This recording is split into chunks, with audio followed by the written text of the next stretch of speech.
Shake day, karma always come out like a boomerang. Y'all making sense and saying nothing like it's booty tang. Touch my hat, click, clap, let it truly bang. Act tough on the internet, it's no computer game. Think I winning now, but the Patriots should truly reign. You can stupid process every time you play a stupid game. And media controls you. I am not a person to be tamed. I'm looting in the streets, but is there really something to be gained? 2A is a blessing. Don't test cause I do spray when it's threatened. Come take my possession. You don't wanna play, bang bang, do the flexing. You cross the line, y'all are foul. Kill the innocent and smile. Y'all about to make me pull a cow. And welcome, ladies and gentlemen, to the Johnny Ray Show. We have a great show for you today. We are talking about one of the most popular video games of all time, possibly being banned in the United States. Kids are still in cages, and it's still Donald Trump's fault. Biden has a bit of a misspeak on television in Munich. Trump is scheduled to speak at CPAC, and Coke goes woke. All of that and more on this episode of the Johnny Ray Show.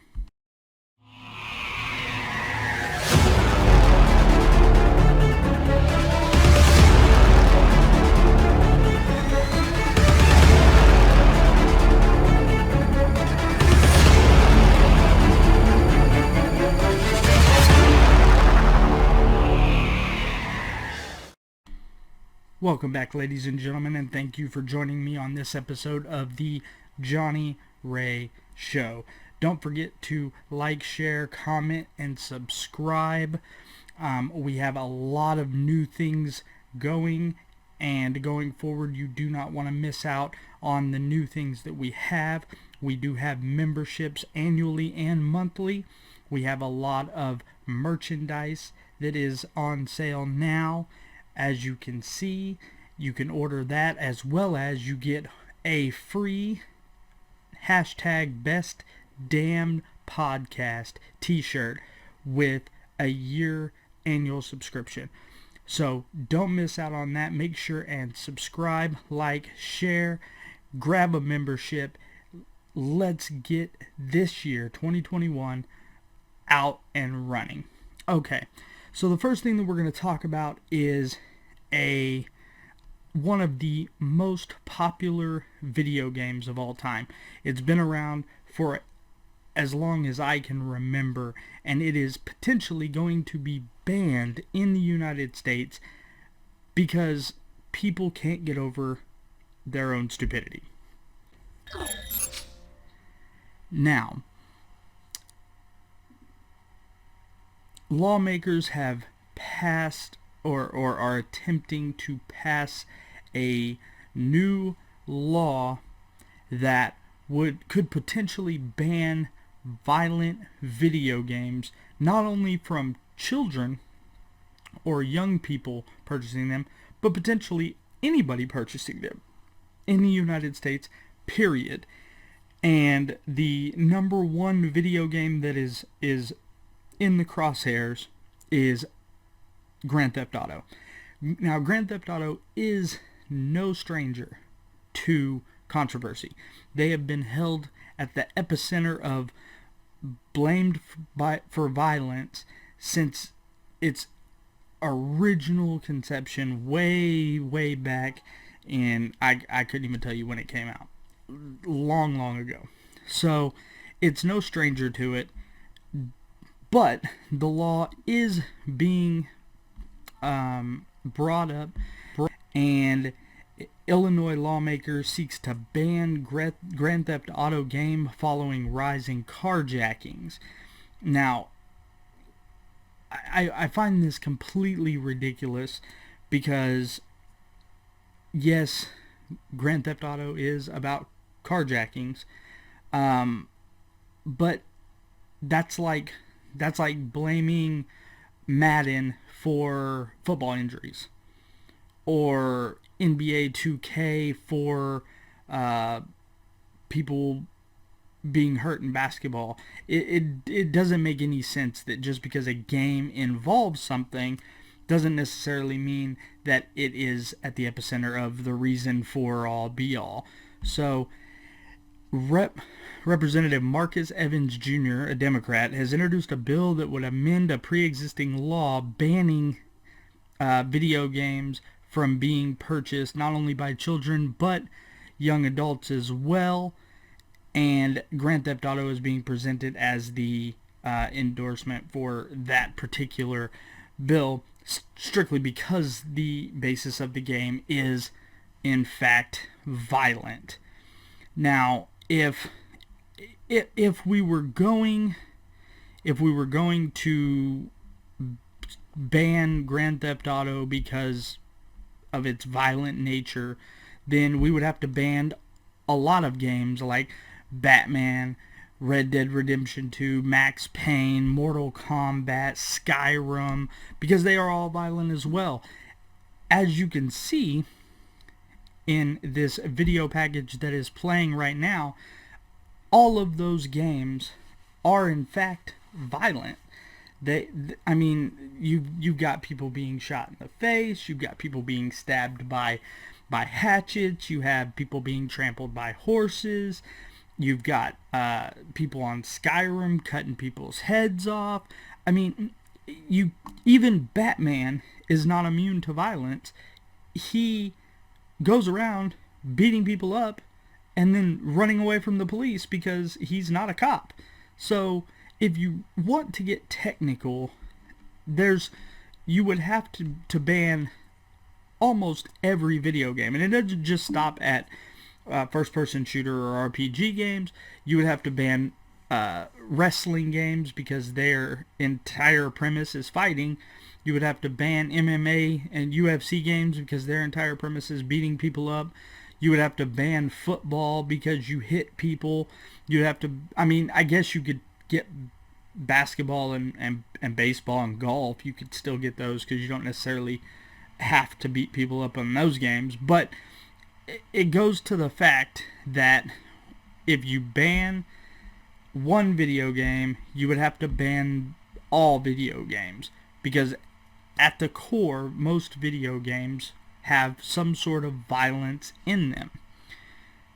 Now, again, this is not the first time that something like this has been brought up, because it's been doing this for a long time. Stretching all the way back to 1995, and I think even before that. Right here, 1976 was the first controversial video game, Death Race. 1976. I believe my dad graduated high school around that time. Okay? And it goes from there. You got Mortal Kombat in 1993, and then you've got 1995, you got Phantasmagoria banned in stores. Grand Theft Auto was released in 1998, so that answers the question earlier that I was saying I didn't even know how long it had been around. 1998. And with that inception, they were already in the crosshairs for violence. And anybody who's played the original Grand Theft Auto knows that there wasn't even much violence for that, because it was a over-the-head view of little pixelated people running around. There wasn't even graphics to show gore or violence back then. So this just goes to show the ridiculousness of the mainstream media and the left cancel culture, that they're instead of,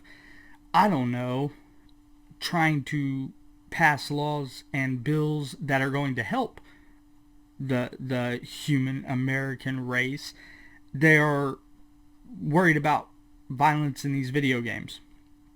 They're worried about passing a bill.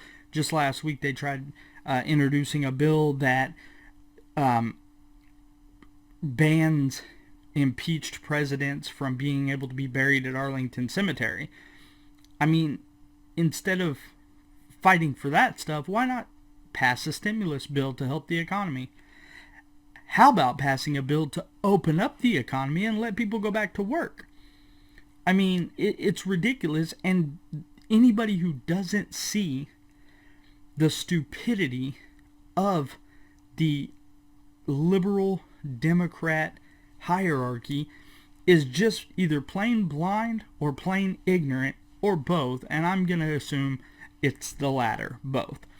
So, on to the next record of stupidity. We have kids in cages. That has been a huge thing for the last few years. The liberals have been screaming and shouting and protesting, and AOC, she went down to the border and she took those beautiful pictures of her weeping, the one single tear, drip, outside of an empty parking lot, and said that it was the cages where children were being held in concentration camps, of all things, is what she called them. Now, you would think that day one Joe Biden would have let all the kids out of the cages. Let them all out. Let all the people that we've got detained out. Run, go, you're free. But he didn't. In fact, he's opening up more detention facilities to house children separated from parents. Doesn't that sound kind of familiar? Take a listen. To that point, why is the Biden administration reopening a temporary facility for migrant children in Texas? Well, first, the policy of this administration, as you well know, but just for others, is not to expel unaccompanied children who arrive at the border. And the process, how it works, is that Customs and Border Control continue to transfer unaccompanied children to the HHS Office of Refugee Resettlement. That can take a couple of days. I just want to give this context because people need to understand the. Wow. So, what she's saying is they're putting more kids in cages. Not just cages, in fact. They're putting them in storage containers. Storage containers with bars for windows. That's what they're doing. This is the epitome of ridiculousness. Because for 4 years, they complained. They called Trump a neo-Nazi. They called him a racist. They called him a bigot. They called him a xenophobe. They said he was locking kids in cages. But they're putting kids in cages. They're separating children. And you could spin it all you want. You could spin well, we're separating them, and then we're going to put them back together because we don't want to send them back by themselves. No. No sugarcoating. You're separating kids and putting them in storage containers. That's what you're doing. You're a damn liar, man. That is what you're doing. I dare you. I double dog dare you. Circle back on that one, Jen. Circle back. Now, AOC, who was the voice of the immigrant, illegal criminal immigrant, voiceless. Here's what she had to say. She said, "This is not okay. Never has been okay. Never will be okay. No matter the administration or the party. Our immigration system was built on carceral framework. It's no accident that challenging how we approach both issues are considered controversial stances. They require reimagining our relationship to each other and challenging common assumptions we take for granted." So, at the very least, she is at least staying consistent. She was angry about the immigration system detainment facilities before, and she's angry about them now. The good news is that this is that little crack in the liberal hierarchy, the substructure of the liberal left that conservatives should be able to use and utilize to fracture that and potentially help yank some of the power back that we've lost by being spineless jellyfish. Now, all this is going on, and where's Joe Biden? What's he doing when all this is going on? Is he doing press conferences?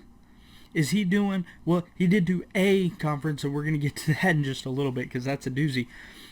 But is he doing anything? Is he making any statements? I mean, yeah, Trump was a little pompous. He was a little over the top. He was a little talkative. He was gabby. But Joe Biden is the exact opposite. And this is what the half the country essentially voted for. They voted for the opposite of Donald Trump. And this is what it is, because instead of addressing the fact that they are continuing what they've been yelling and screaming about for the last 4 years, instead of addressing the fact that they're taking kids from the cages, so to speak, and moving them into freaking storage containers, he is tweeting about his dogs. He tweeted on the 23rd, "Not many people have Oval Office walk-in privileges. Happy to report that these two are on the list." And those are his 2 German Shepherd dogs that he's so proud of. You're a lying dog-faced pony soldier. That's what you guys have voted in. That's what you voted. You traded the entire country, the good of the country. You people have traded it away to take away mean tweets. That's what you've done. That damn liar, man. Oh my God. That's it. That's it. All right. So next on the list. So Joe Biden this last week or maybe weekend was at a conference in Munich, Germany, and he was the belle of the ball. That's for sure. He did not disappoint when it came to making sure that he got all the attention. Which, it's funny, because he should have gotten every media outlet, every newspaper, every television show, from The View to Anderson Cooper should have talked about what happened. But they didn't. And you'll know why. As soon as you hear it, you will know why. To lock down fissile and radiological material to prevent terrorist groups from acquiring and using them. Look, the range of challenges Europe and the United States must take on together is broad and complex. And I'm eager to hear next from my good friends and outstanding leaders. To lock down fissile and radiological material to prevent terrorist groups from acquiring and using them. Wow. Now listen. I know Joe Biden tends to say some things. He tends to say some things, but I'm pretty sure he said the N-word in Munich. Okay? And least you think I pulled some voodoo trickery here. Nobody's talking about this either. And that's why it befuddles me. I mean, I get it. But even the somewhat conservative or the right-leaning outlets are not talking about it. Steven Crowder, shout out to Steven Crowder, because he is the only one that I've heard talk about this. He's the only one that I have heard mention this. Now, I'm going to play it for you again, and I'm going to slow it down a little bit. To lock down fissile and radiological material to prevent terrorist groups from acquiring and using them.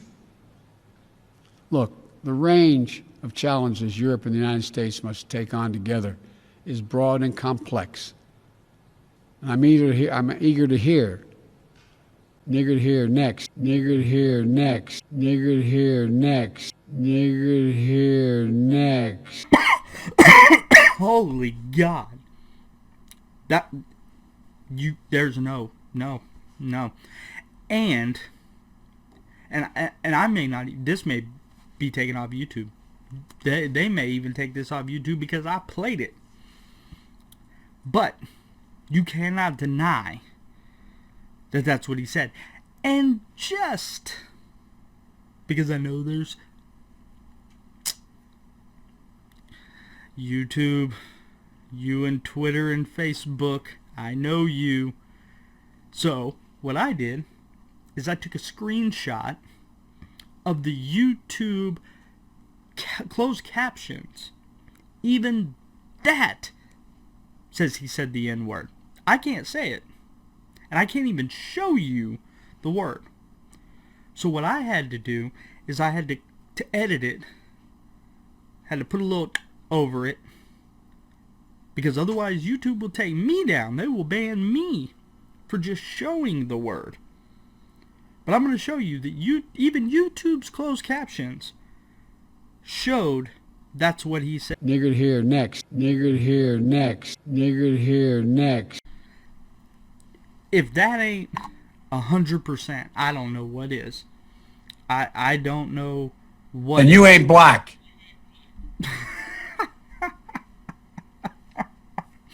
Oh man. Oh, Joe Biden.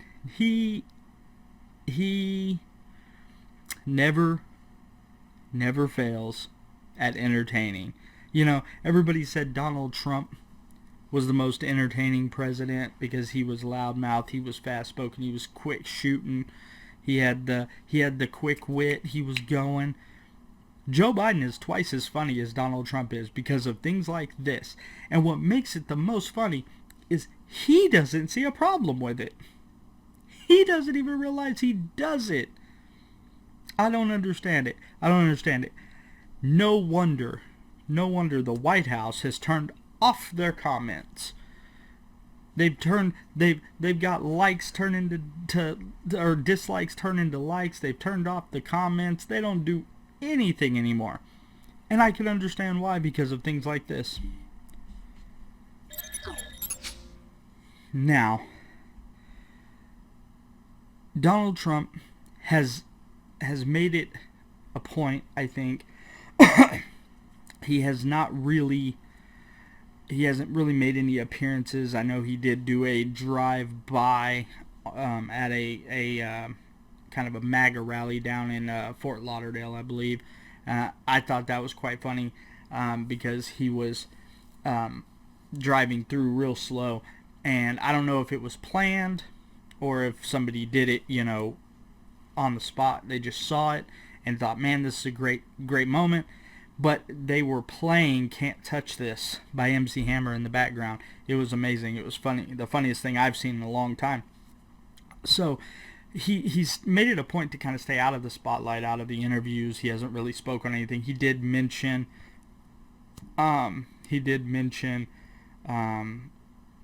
he did do like a little segment on I think it was Fox and Friends, where he did speak briefly, but he's making his first big speech. He's scheduled to speak at CPAC.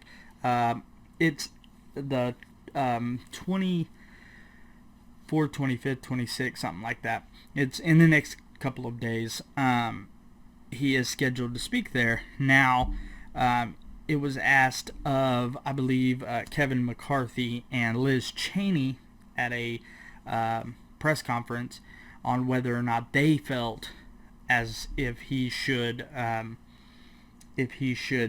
be allowed to speak at CPAC, as though the left believes that anybody that they dislike should be shunned to the far abysses and not allowed to even open their mouths. Just very briefly, for you and the leadership, especially Congresswoman Cheney, do you believe President Trump should be speaking, or former President Trump should be speaking at CPAC this weekend? Yes, he should. Congresswoman Cheney? That's up to CPAC. I've been clear in my views about President Trump and the extent to which following January 6th, I don't believe that he should be playing a role in the future of the party or the country. On that high note, thank you all very much. No, of course not. Of course not. Liz Cheney is the absolute worst Republican that I have seen in a long time. I know there's a lot of people that are dogging Mitch McConnell, Lindsey Graham, even Mitt Romney. None of those compare to how just ridiculously stupid and unnecessary Liz Cheney actually is. She barely won her position, her election, to get her position as it is. She's a rhino 100%. She's, like I said, worse than even, I think, Mitt Romney. There are some things that Mitt Romney has done okay. There is nothing good that Liz Cheney has done in the entire time that she has been in government. Her father was about 2 grapes shy of a fruit basket. I mean, anybody who shoots himself while hunting, probably not the brightest bulb in the chandelier.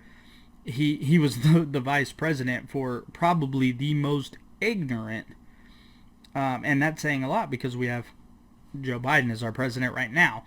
But You're a lying dog-faced pony soldier. Liz Cheney is the most unnecessary person in government right now. She is not smart by any means. And before I get too into her ignorant self, remember to subscribe on YouTube and click the little bell icon. You want to make sure and do that so you get all the notifications for upcoming episodes. Again, we do now have memberships, so I do ask that you please think about getting a membership, because that is the only way that we can continue to bring you great content. Obviously, I'll never be able to make money on YouTube ever. I'll never be able to make a dime on YouTube, because they have already, before I'm even eligible for monetization, told me that I'm not going to be monetized because I'm conservative. So make sure and like, share, comment, subscribe. The best way is to get this out as much as you possibly can.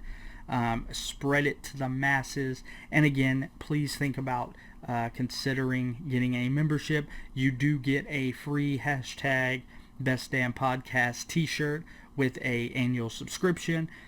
All you have to do is subscribe, pay the annual subscription, which is $49.99, and you can receive your free t-shirt in the mail in a couple of weeks.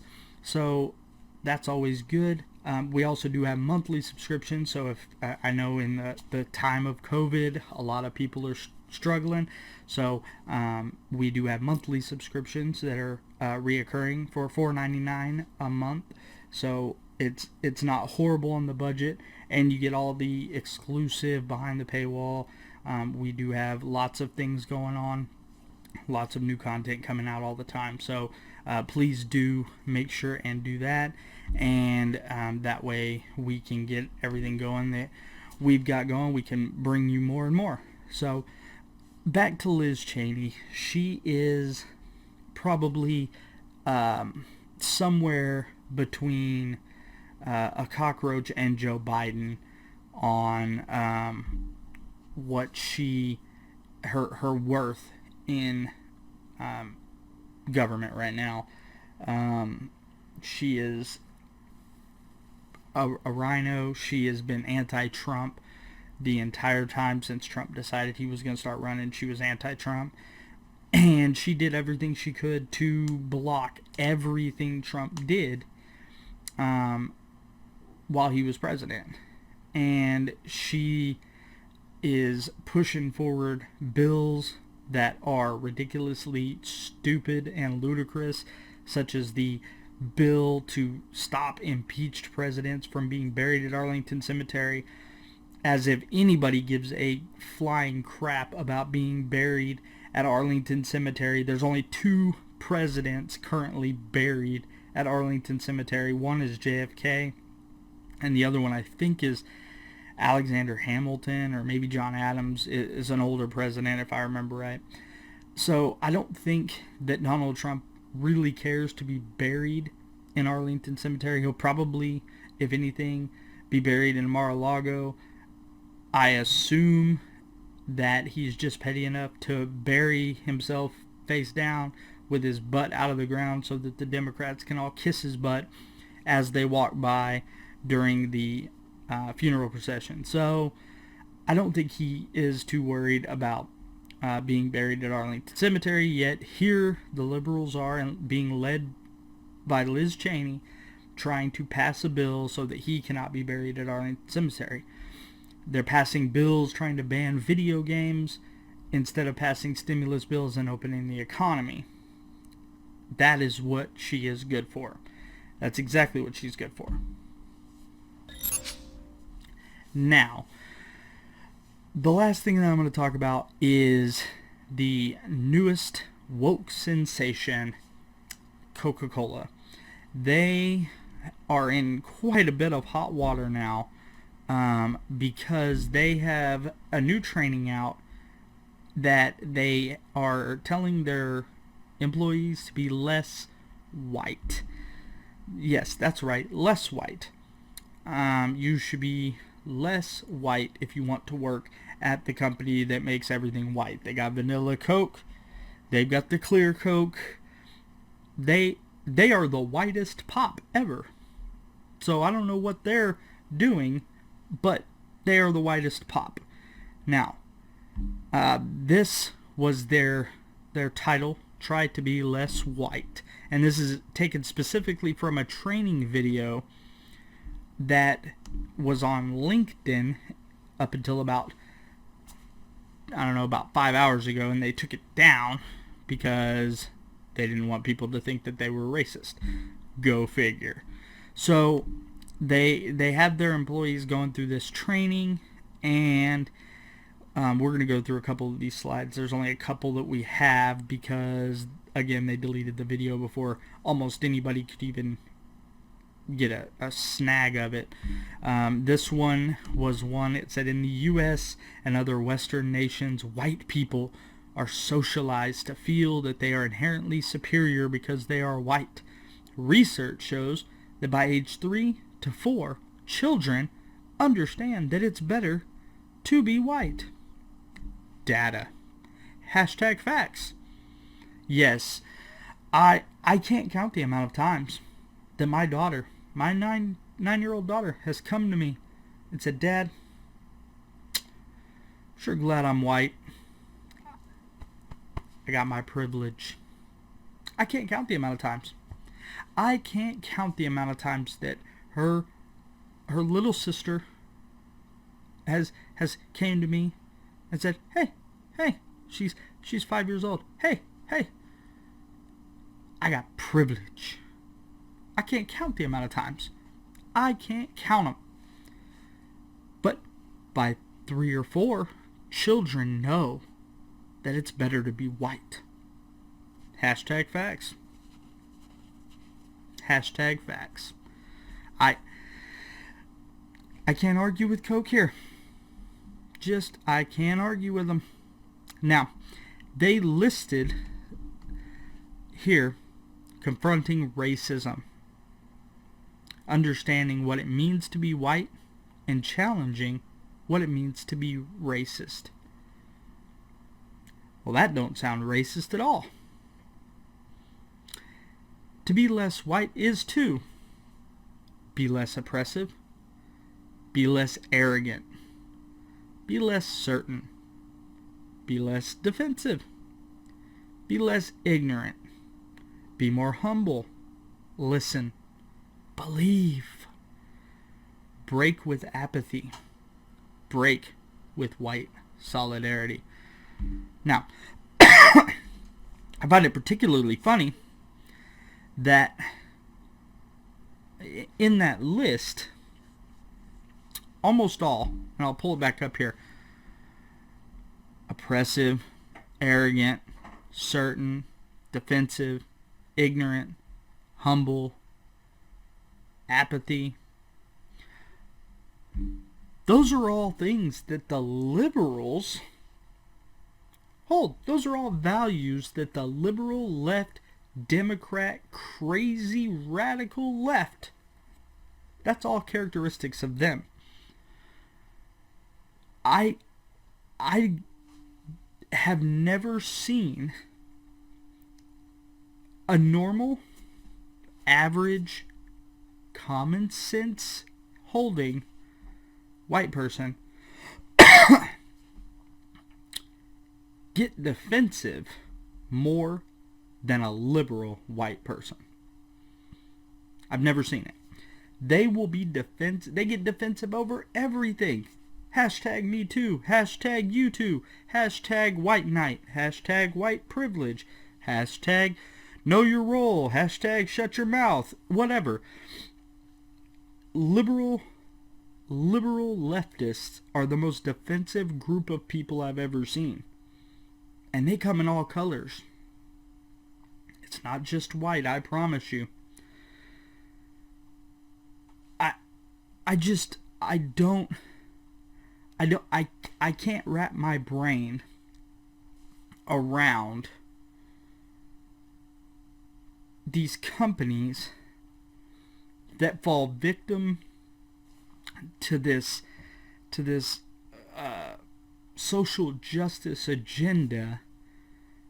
I mean, have they not learned from NASCAR, NBA, NFL, Nike, all these companies that bended at the knee to social justice and the mythical racial inequality, and then lost millions and millions and sometimes billions of dollars because they alienated half or more of their customer base? I don't drink Coke personally. I don't drink anything. As a rule of thumb, I try not to drink anything that if I have corrosion on my battery in my car that I can pour it on and it eats it away. Because if it does that to battery acid, what's it going to do to you? As a rule of thumb, I try not to drink something like that.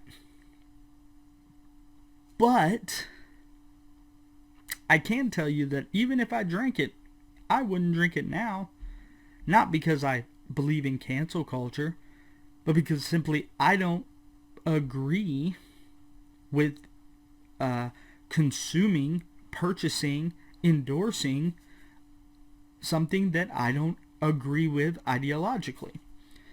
Now, there's a big difference between, and a lot of liberals and leftists get this confused.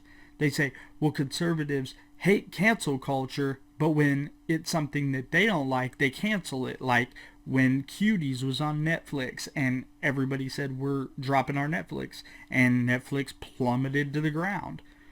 When Colin Kaepernick started kneeling for the national anthem and everybody said, NFL, why are you allowing him to do this? And the NFL said, huh. And we said, well, we're just not going to watch.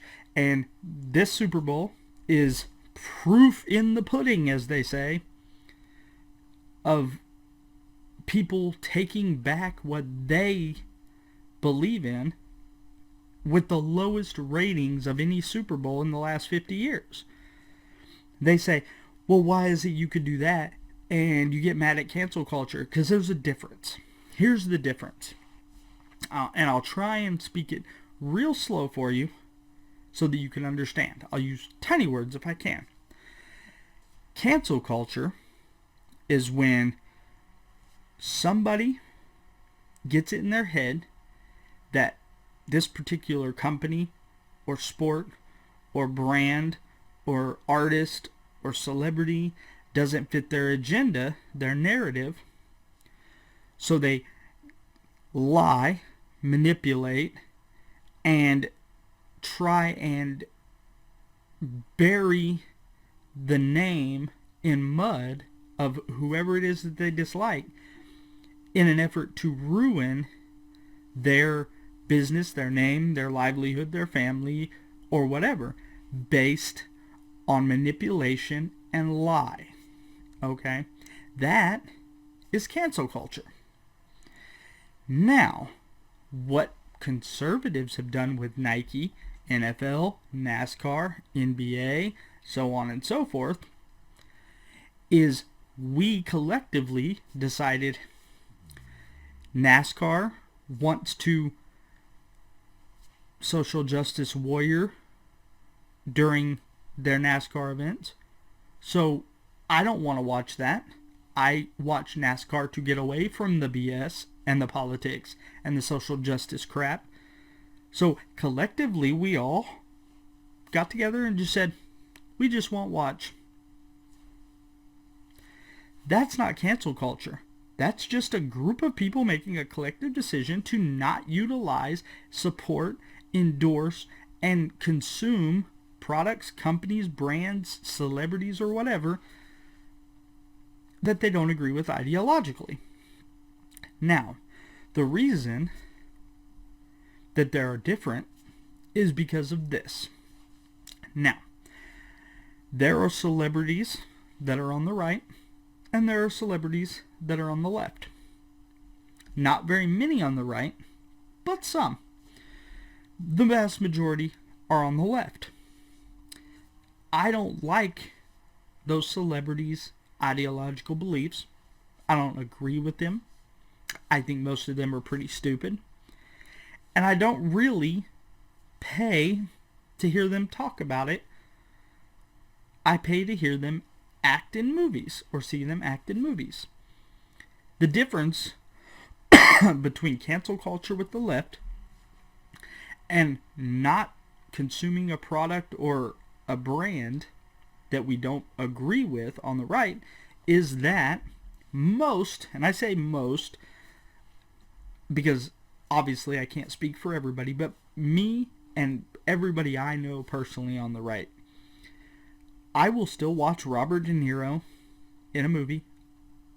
Meet the Parents is still one of my favorite movies to sit down and watch because I can separate his personal ideological belief from his acting. The left does not know how to do that. The left cannot separate. And the proof is there. Gina Carrera.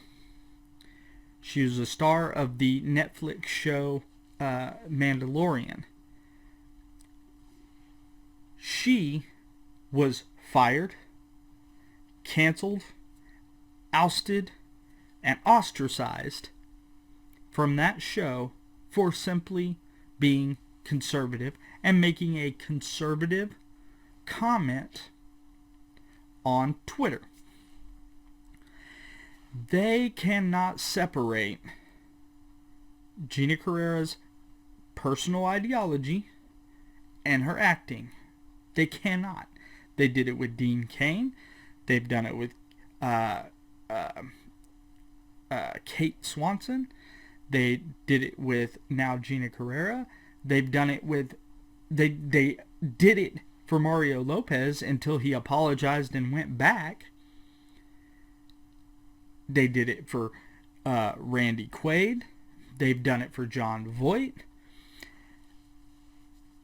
The moment that a celebrity, an actor, an athlete, any of that makes a comment, they did it with Chris Pratt, for crying out loud, because he's a Christian and they hate God.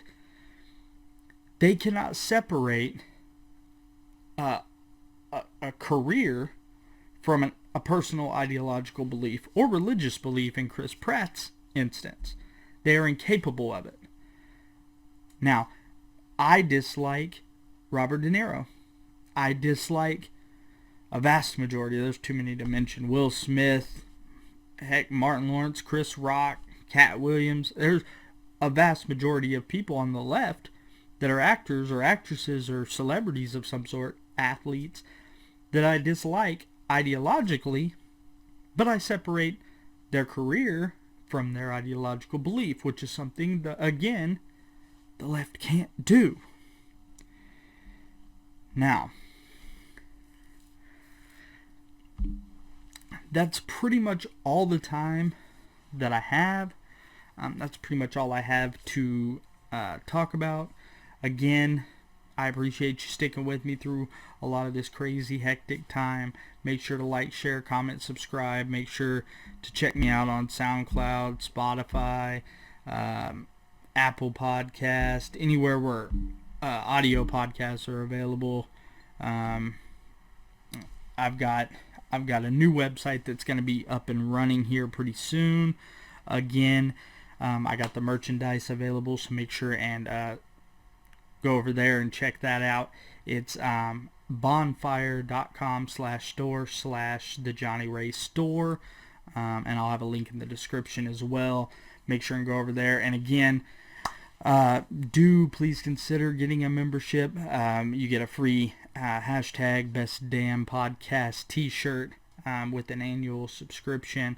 We also have monthly subscriptions, $4.99 a month, and the annual subscription is $49.99 a month, so you get a couple months free if you do a year at a time. So please consider that. Otherwise, the best thing you can do if you can't afford membership and you want to follow along, make sure and like, share, comment, subscribe.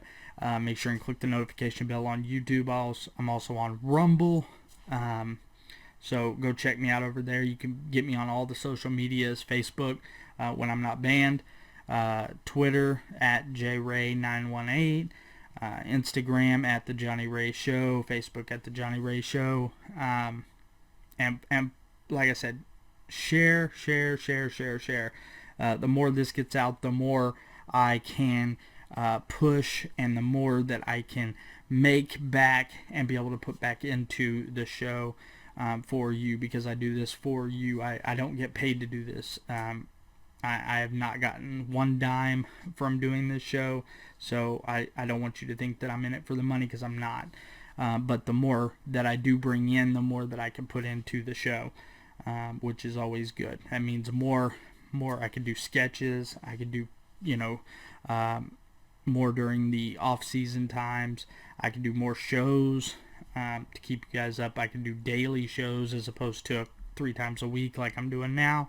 So again, think about doing a membership. If you can't do the membership, I understand. Share, because you may not be able to do the membership. Hopefully other people can.